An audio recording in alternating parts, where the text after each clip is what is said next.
Blood and gold. Italy in Azzurri blue. Building out of the back.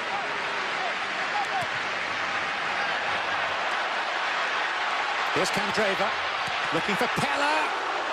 And turned behind and perilously close to his own upright by Sergio Ramos. But I think the one player for the Italians that can open the game up with his pace is Candreva in and behind. And obviously, Pella is a traditional number 9 that needs service from out wide. 6 minutes in, we've already seen Candreva have a big impact on this game. Motta. Candreva tries his luck and provides a wake-up call for David De Gea.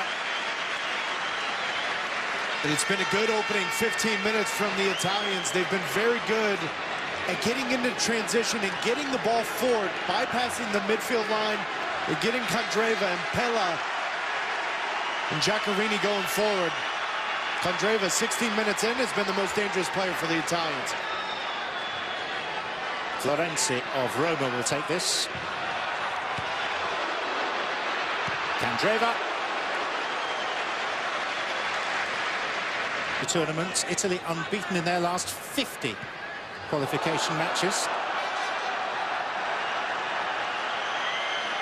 Well, it's not often that Del Bosque misses his step.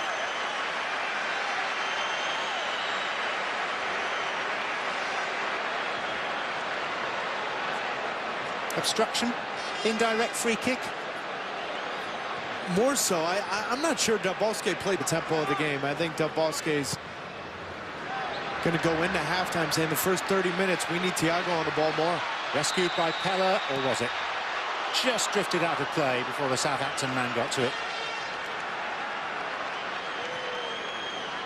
Another late developer, we were talking about Aduriz, breaking through at 35. Pella was 30 when he made his international debut.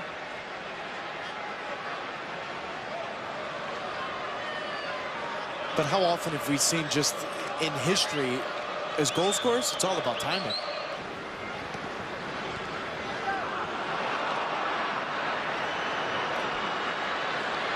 Aduriz, Morata.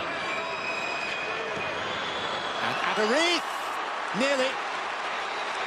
Buffon got to the owner, Roman Abramovich, that his team should entertain. Pella. And that's comfortable for De Gea. It's a sliced effort on goal. While Pella may not be the most prolific goal scorer up front, John, he is extremely dangerous with just his ability to hold it off, lay it off, and play off of him as a target.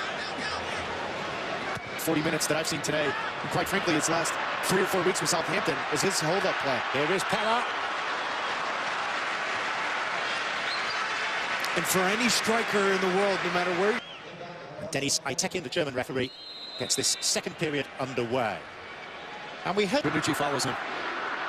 Is Bonucci the replacement to John Terry at Chelsea? I don't think it's as far-fetched as some people think.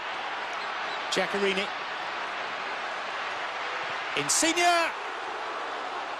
That's more like it. And we've seen Spain throughout the last 2 or 3 years be vulnerable. The corner and the header by Bonucci, who rose well, but couldn't get the control on his effort that he needed.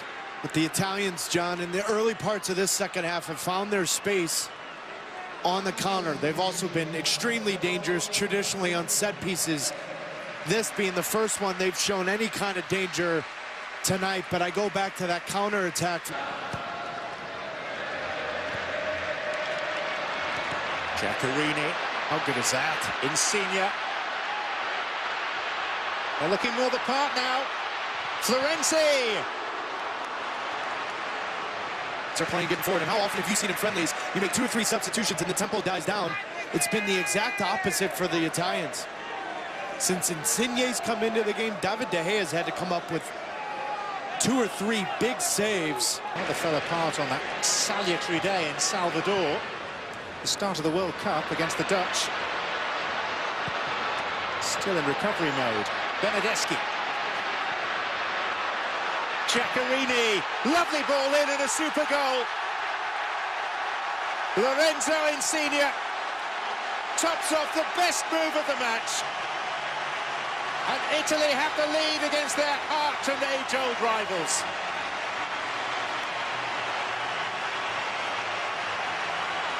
The three substitutes for the Italians and Conte have been very impactful in this game, particularly going forward. Bernardeschi's first cap does a wonderful job of setting up Giaccherini so that he can hit this first time. And Insigne's been a bright spot coming off the bench.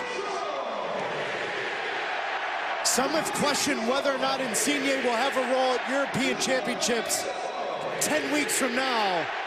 But his play for Napoli and his play tonight, Conte better call his number. Italians up 1-0. Friendly or no friendly, the challenge has been laid down to the reigning European champions. They dismantled Italy in the final 4 years ago. Here's Fabregas. And it is Aduriz who follows it in. And the 35-year-old accepts the congratulations of his teammates at scoring his first international goal. The lead for Italy lasted 2 minutes. And not often do you see the Italians struggle on set piece. Buffon makes the save, but then it's tracking the runners. And Aduriz over the last 2 seasons in La Liga and all competitions, at the age of 35, 55+ goals. This is why he's been given the opportunity for his second cap. First one since 2010. Buffon should have done better, but Aduriz in limited opportunities tonight. Insigne, a player of extravagant talent, but of inconsistency too. Insigne wide of a goal that was guarded fairly calmly by David De Gea.